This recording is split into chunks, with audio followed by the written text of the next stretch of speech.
Welcome to episode number 64 of Off the Shelf. And I heard, as it were, the noise of thunder. One of the four beasts saying, "Come and see." And I saw, and behold, a white horse.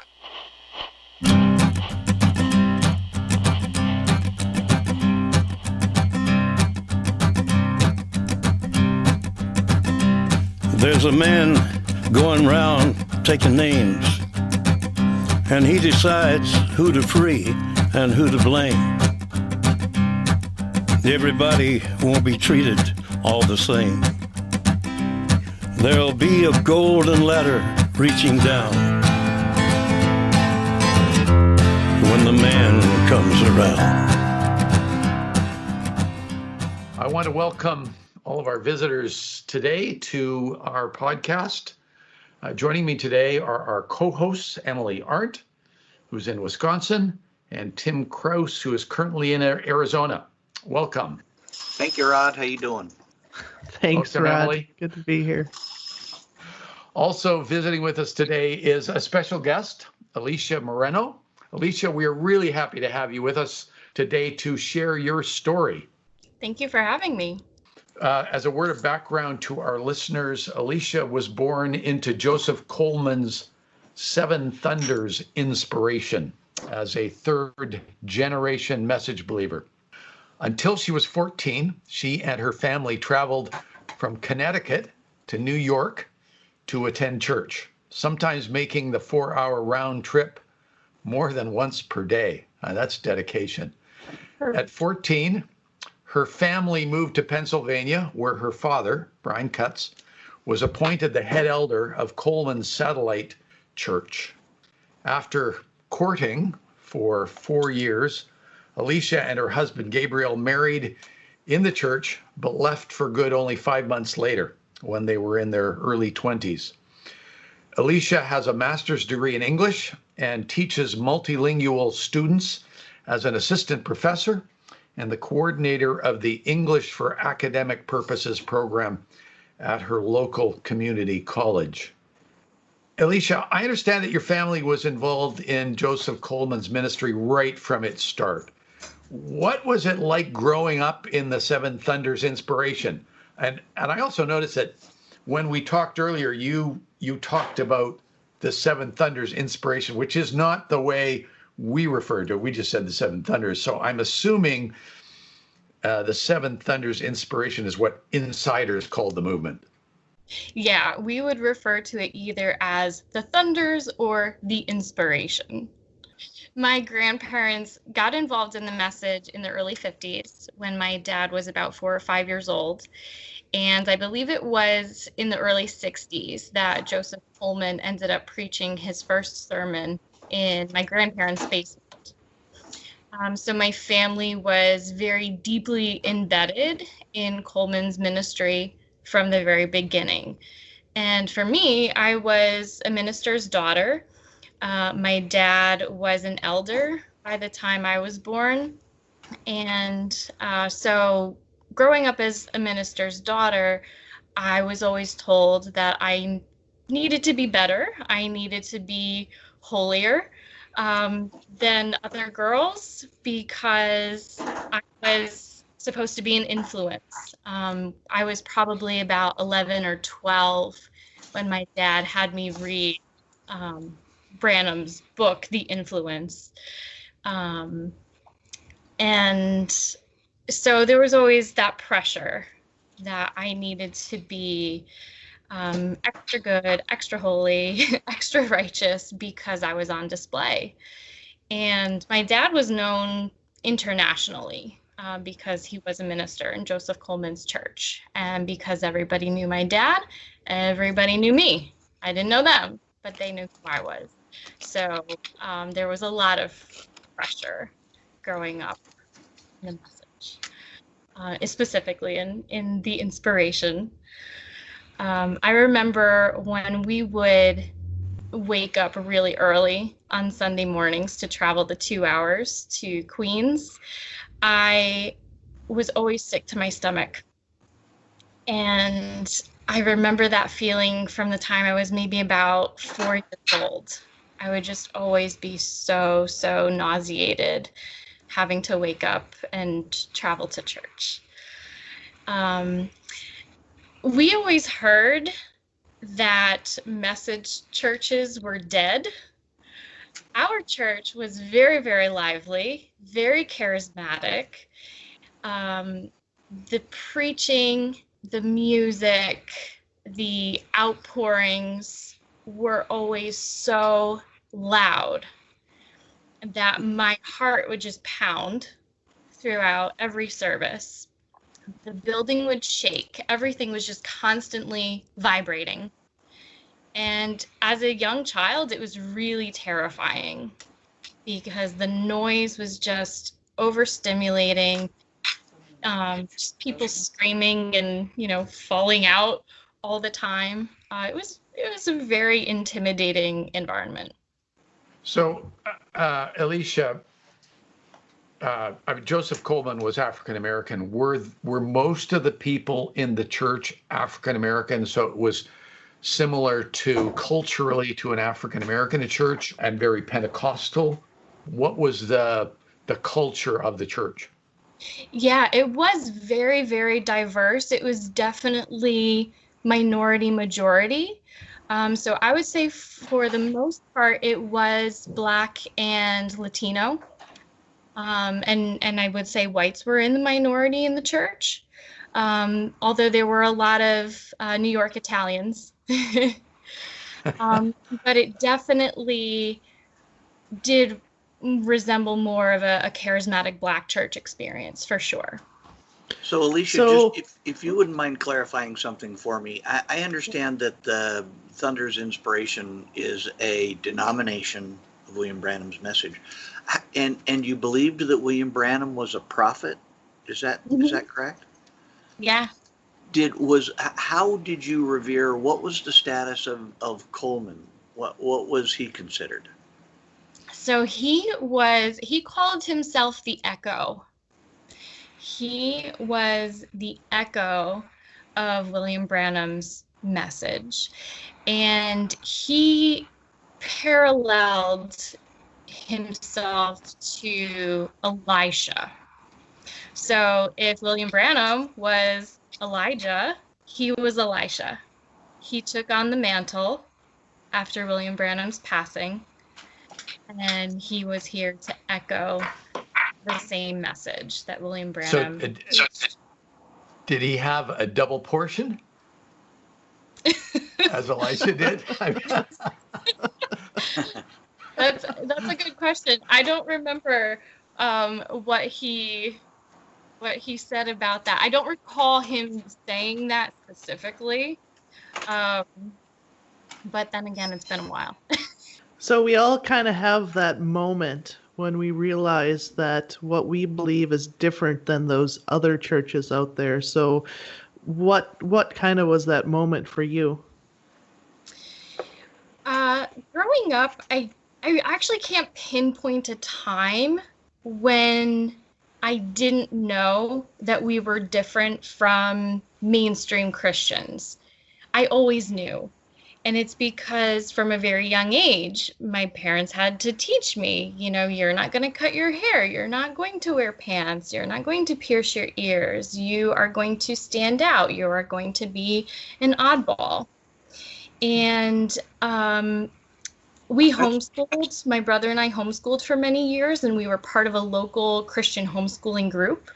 So from the time I was very young, I knew that their Christianity was very different from ours. But my parents taught us that we were one in a million. We were privileged to know the truth with a capital T, and it didn't make our Christian friends bad. It didn't make them fake Christians, but it meant that they would have to endure the tribulation period, whereas we would be raptured.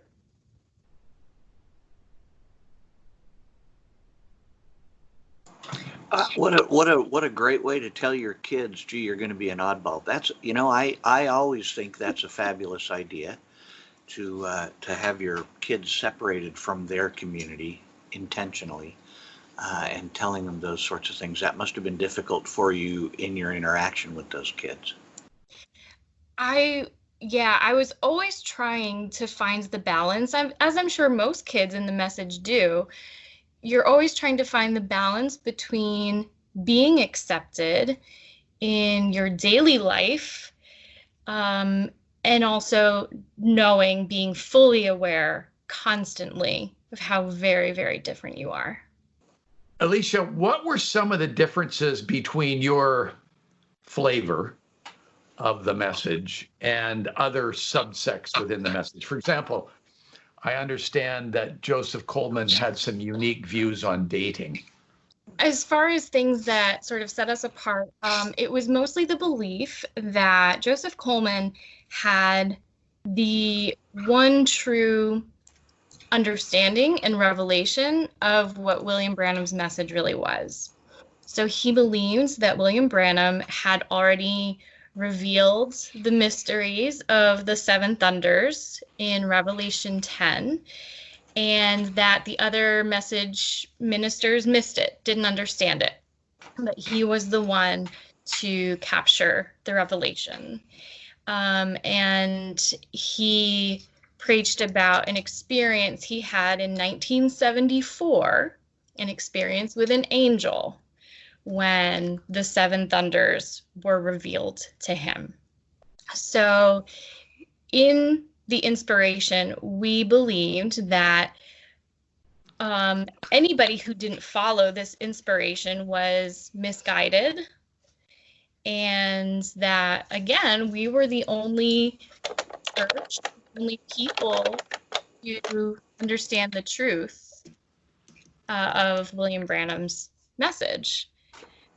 So as far as the dating goes, that was really interesting because Joseph Coleman talked about his ministry as occurring in 3 phases that were modeled after William Branham's 3 poles. If you remember him talking about the 3 poles of his ministry. Yeah. So our dating rules basically followed Joseph Coleman's model of the 3 phases.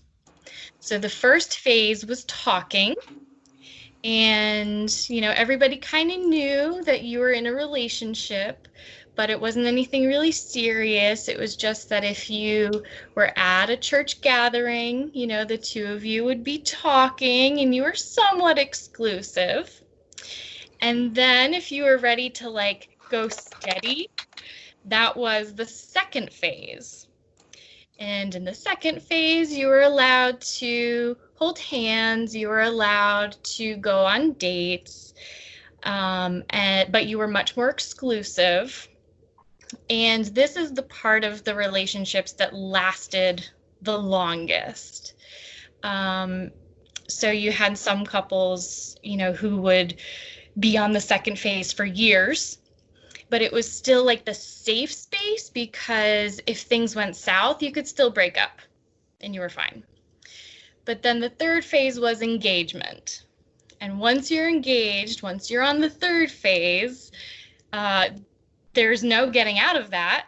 If you ever want to be married, you are essentially as good as married, just without the sex.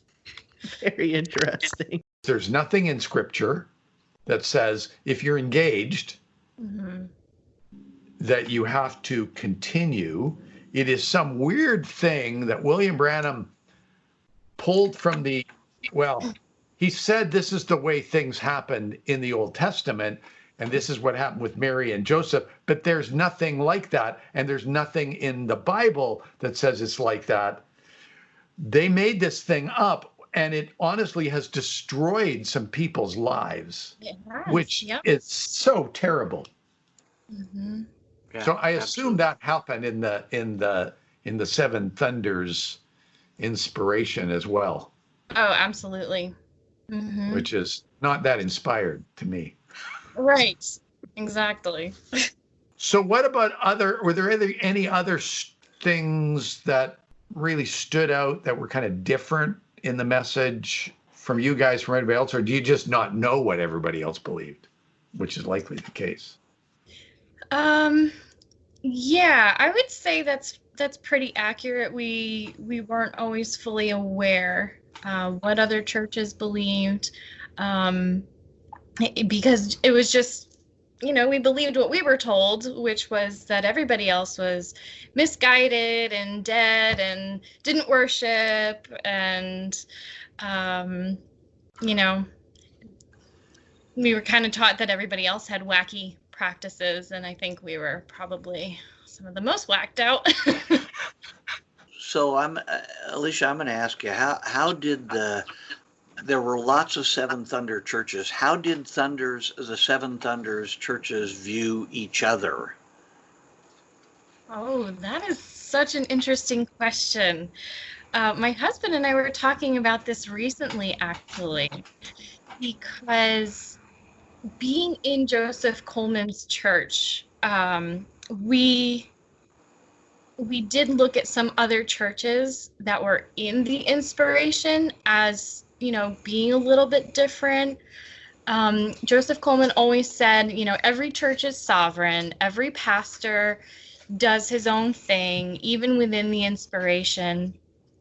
And so there were some things that we thought were strange. So, for example, there was a Thunders church in France, and I forget exactly how it worked, but you could marry your first cousins, and I don't know if that's just a Wow.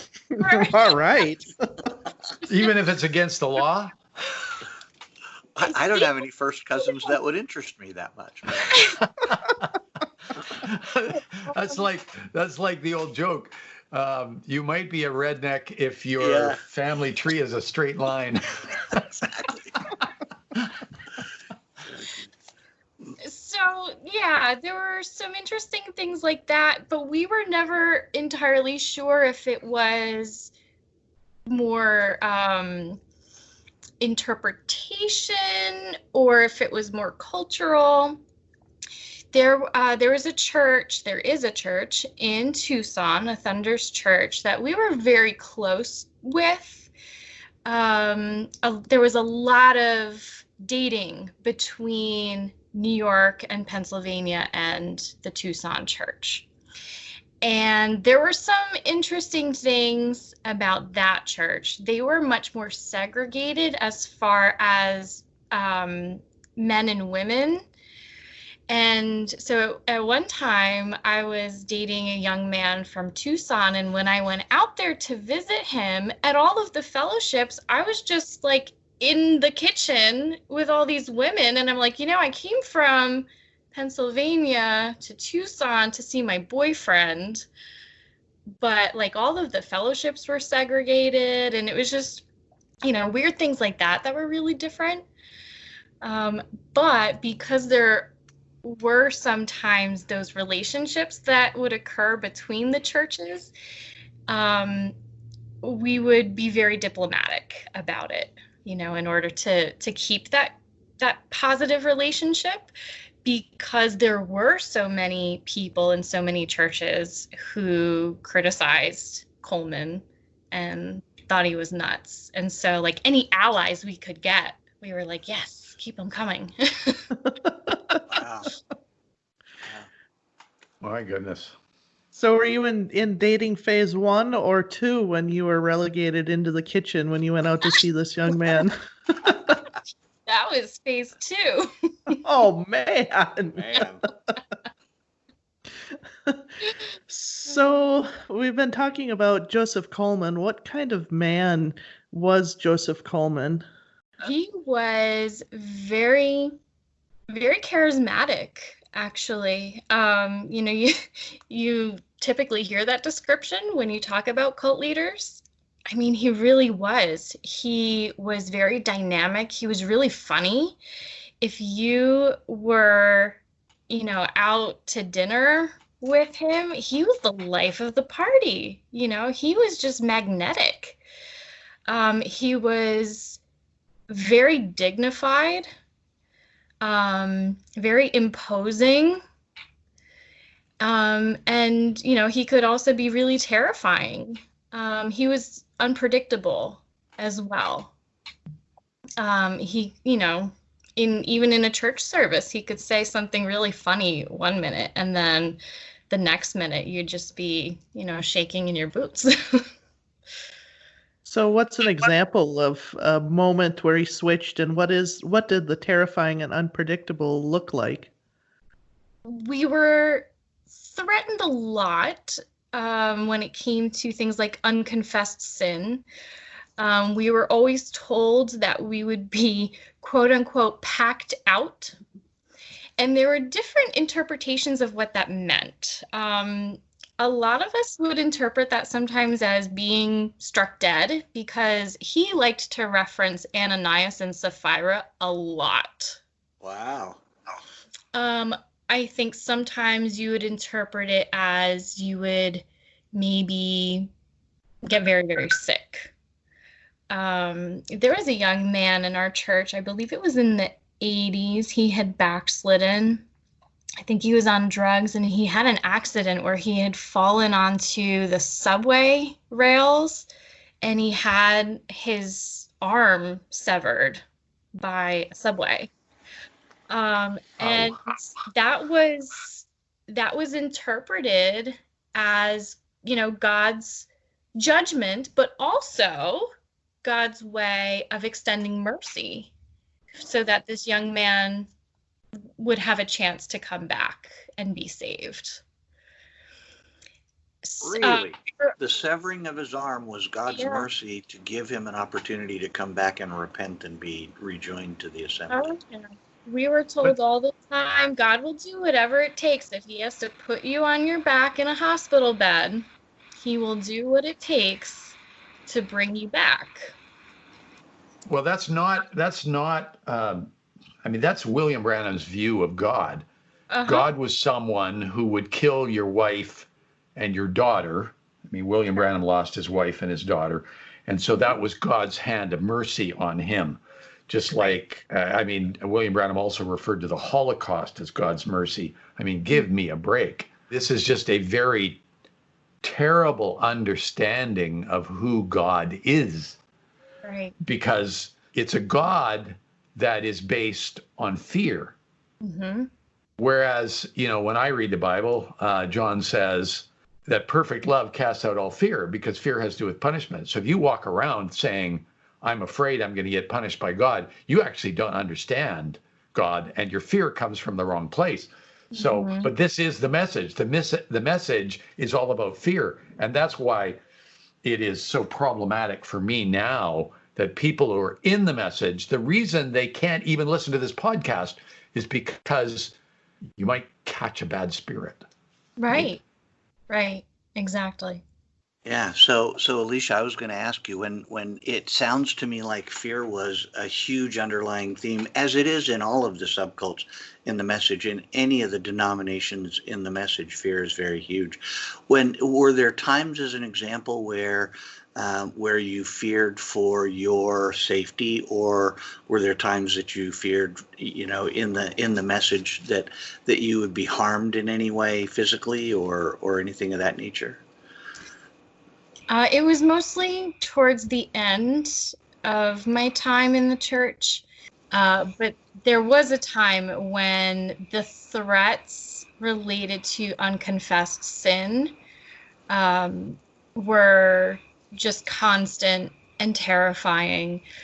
And at the time, my husband and I, we were in the second phase of our relationship, and we had fooled around sexually for the 4 years that we were together.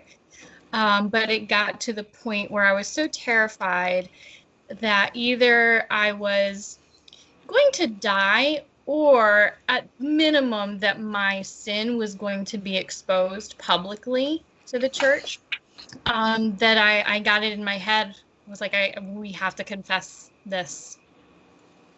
Wow. So was there a lot of exposing people's unconfessed sins to the congregation? Was that a common practice in that church? I would say somewhat. There was definitely always the threat of that if you didn't confess, that the pastor was going to call it out. Sometimes he would call things out without a name, and sometimes you knew who he was talking about. If you didn't, the person he was talking to knew who he was talking about. There were other instances, especially if any of the church officers if they rebelled or expressed doubt, anything like that, they would be required to publicly confess and repent before the church. So we did have a lot of examples of people who had to face that kind of public humiliation. So the threat did feel very real. My guess was that was an incredibly effective way of keeping people in line or keeping them moving in a specific direction as it relates to the behavior the ministry wanted you to exhibit. Oh, absolutely. Well, and we saw that. If you actually went and told one of the pastors something, then he would have it supernaturally revealed in a sermon, in a service or something, and he would say something, because I know there were things that Ed Biscoe found out from other people that he would then say were supernaturally revealed to him, Wow. Which you kind of, and I actually talked, I said, give me a break. This wasn't supernaturally revealed. Someone told you about it. And there was no way you could tell him he didn't have some kind of supernatural revelation, which is, again, exceedingly bizarre. Wow. So, Eleisha, was there any rebellion under Coleman's leadership? I mean, there's only so much fear. When someone's trying to lay a bunch of fear trips on you, which sounds like happened a lot, and this is pretty common in the message, was there any time when people just rebelled against that? Yeah, actually in 2000, there was what I would call a coup. There was an affiliated Seven Thunders pastor from New Brunswick, Canada. And he had been making trips down to the satellite church in Pennsylvania. And so the thing to understand too about the satellite location in Pennsylvania is that it was very often neglected. They were the redheaded stepchild. And I can say that from personal experience because that's where I was after 14 years old. Coleman always said that it was one church, two locations, but there was certainly no equal treatment. So in 2000, before my dad was asked to move to Pennsylvania, this pastor from Canada basically planned to take over the Pennsylvania church. He wanted to take it away from Joseph Coleman, and he had a lot of backers. He had the support of one of the elders that was in the Pennsylvania church, and it just created chaos. And eventually, when Coleman found out about it, he went to Pennsylvania. He was preaching against this man who was trying to take over, and he had a stroke in the pulpit. And it was such an effective way of rallying the troops to his side, because it was like, look, he's ready to sacrifice his life for us to protect us and to keep us from being led astray. So Coleman had a stroke in the pulpit. In the pulpit. I mean, you could say maybe God was trying to tell the people something, but. Well, or they would take it as the reverse that, gee, this guy is sacrificial, and look, he's he's willing to put his life on the line for the assembly. Wow. Exactly. Well, and that is one of the things when there is cognitive dissonance. Mm-hmm. You have basically given yourself to Joseph Coleman, and you've basically invested so heavily personally that your brain is unable to process the fact that you might be wrong. So everything is taken to reinforce your belief that Coleman is the echo, Elisha, whatever. Mm-hmm. Wow. We're going to end the podcast there as we try to keep our episodes to under 30 minutes. We invite you to join us next month for part 2 of our discussion with Eleisha Moreno. If you have a question or comment as to how we could improve this podcast, please feel free to go to our website at offtheshelf.life. There is a comment section at the bottom of every episode's webpage, or you are welcome to send an email to me at rod@offtheshelf.life. Always remember, God is not afraid of your questions. Thanks for listening. The hairs on your arm will stand up at the terror in each sip and in each sup. Will you partake of that last offered cup, or disappear into the potter's ground when the man comes around? Hear the trumpets, hear the pipers, 100 million angels singing. Multitudes are marching to the big kettle drum. Voices calling, voices crying. Some are born and some are dying. It's Alpha and Omega's kingdom come. And the whirlwind is in the thorn tree. The virgins are all trimming their